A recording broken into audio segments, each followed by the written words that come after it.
We have in the first reading those famous words which we hear sometimes in this holy season of Lent. At favourable time I have answered you. These are taken up by St. Paul. This is the favourable time. As it happens, this is a very favourable time because this time next month, the first Saturday of May, it will be exactly 100 years since eternity broke through into our time, and people are wondering whether this will be an important year for reasons that we cannot as yet suspect. Be that as it may, all time is historic and every second can count. Indeed, sometimes one does not appreciate the moment until one realizes that one hasn't access to things that were there when it was there. I was just reading this morning before you came how a priest, a missionary priest, had to have one arm amputated, and he was no longer able to celebrate. He was gradually petering out, and he was coming out with what it was to celebrate, that he would gladly give his other arm as well to be able to celebrate one more time. And it led him to realize the power of the Holy Sacrifice. It's also what happens in a situation of people who find themselves far away from a Catholic culture. People in a situation of persecution do as they can. We know, for instance, that in the darkest parts of communist Russia, there was no way that Christian couples could actually celebrate their holy matrimony sacramentally. Quite often it was just not doable. And what was going on there was this kind of thing, that they would get hold of the ring of a grandparent who had been therefore married in church, and because the ring was blessed in church, that would carry on within the family and there'd be some contact with their faith. And we know how in Ireland and not far away from here in Britain, the persecution led to martyrs of the Eucharist, of one of which is right next to us in that picture, caught at the act very much so of celebrating and in his vestments taken away. In the last Gospel he was caught, John Roberts, a martyr of the Eucharist. Now, with regard to this issue, it's kind of important because there is a danger in our Catholic life, more perhaps than in the East, of taking it lightly. As you know, in the East they celebrate only the solemn and they never had the sed, and therefore, because it's very long, they only have it once a week usually, possibly twice if there's a feast, because it lasts all morning. And so they do not take it quite so lightly, because they're bound to think twice before celebrating, and also because they're not allowed to receive without first of all going to the priest, getting confession and his personal blessing, so that he knows exactly who's going to receive at that celebration. There's less casualness. Now, just to be aware that we need to ourselves have an instinct to counteract what can be the verification of the old saying in our own life: familiarity breeds contempt. It doesn't have to happen, because it can have the contrary effect, that we have a greater desire the more that we are exposed, as though it were addictive in the good sense. We can't keep away. But it can also, if we're not careful, go that way, that we don't make thanksgiving or preparation, that we arrive at the last minute and we don't make the remote preparation. We're just getting too used to it. So we need to be aware that this is the challenge as we go through our Catholic life, never to become familiar with the beyond. We're always handling the burning bush, something hugely majestic, even though veiled. With regard to the Gospel, we have here the question of the Father bearing witness. It's actually something which comes down even in church discipline. When a priest is accused, the classic one in canon law that would come up before was that a woman wanted to get her own back on a priest, could accuse that priest of what was called solicitation, that is, in the confessional, to invite the priest, be invited by the priest to do bad things, and if that got to the authorities, then that priest could get into big trouble. But there was always this clause understood that one accusation was to be treated as nothing, pro nihilo reputator. In other words, there was no weight at all to one accusation, but then, if corroboration came independently from somewhere else, then they were to sit up and listen carefully. So the same here comes through in the Gospel, because it's based on the law of Moses. And the Lord here is appealing to the testimony of his Father, notably all that is accompanying him, miracles. Well, just by chance, I came across something which is interesting insofar as when one looks at the political scene right now on the planet, a lot of weight is being given to those who make a lot of noise.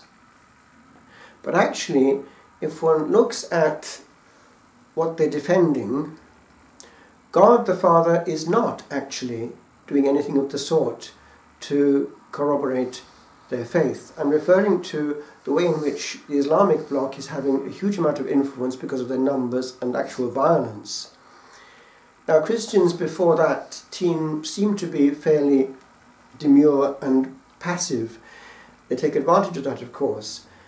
But there are, in our time, very surprising cases of heaven intervening directly and doing precisely that of which the Gospel speaks, giving testimony, but directly. Now, they would not have any of that going on in their thing, we can be sure. Now, just recently something has happened which is quite puzzling. There was a wave of prayer going on in a certain group of Christians wanting heaven to intervene directly by dreams, because they knew that was one means by which the Lord Jesus could speak to a soul directly and discreetly. But they were asking for a lot, and there were a whole network of people praying, asking for the same thing, that there should be some eruption of this miracle of dreams by several people at the same time, so the message would get through. But at the same time, one particular Christian had felt inspired to go and take a risk and try and set up a church community there of people praying in an Islamic country, knowing precisely what probably would actually happen. And it did. There was a bang on the door, and 3 masked men came in, armed, and immediately shot him. But then, these were very courageous Christians, and somebody felt the inspiration to take the risk to take his place and carry on the work, and went actually into the same apartment. Not long afterwards, again there was a bang on the door, and again 3 masked men came. They did not actually kill him. They took him and masked him, so he couldn't see where he was going. He was taken, and the mask was taken off after he'd travelled some distance to somewhere which took him by surprise when he got there. When the mask was taken off, he found he was in a very, very large space, room. And there were hundreds of men around him, all obviously Muslims of the area. There were about 900 of them, nearly 1,000, in that one gigantic area. What was his surprise when these 3 leaders started to speak to him, and with these unexpected words came out with, they realized they might have caused him terror, but actually they had something to say. They asked him if he remembered the case of the person that had preceded him. Of course he did. Well, the three masked ones were the same three as had come to that door before and shot him. Now something had happened in the meantime. Those three, and also all in that space, all 900 of them, had just had the same night, the same dream. A certain beautiful person, whom they identified as the Jesus of the Christians, had appeared to them, indicating certain things. And they had wanted to talk to that gentleman to ask if there was any way he knew of what they had to do if they were to get to know him. So that was the beginning of a wave of conversions in that Islamic area, because they gave themselves to the Lord along with their whole family. Now apparently this kind of thing is going on more than we can know, because it's all kept secret, it has to be. But this is interesting because it indicates that that same power, which is the power that we have quietly, discreetly unveiled at the altar, is able to give testimony in a way that does not depend on man. What does, however, depend on man is the other bit.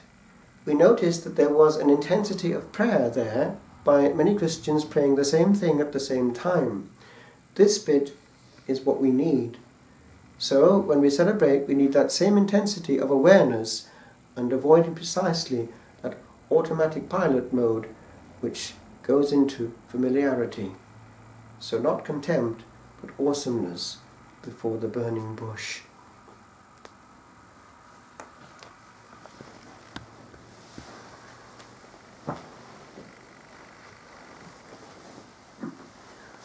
Dominus vobiscum.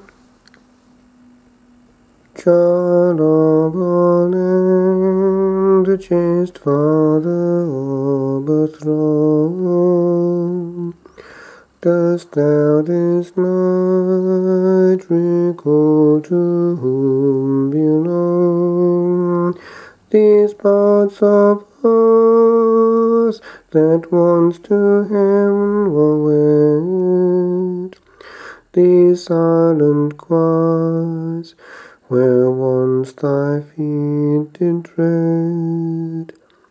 Dost thou still hear the echo of this pause in ancient song that long flowed 'tween the pores of heavy stone, where buried lies awhile a patient spring, an old familiar smile?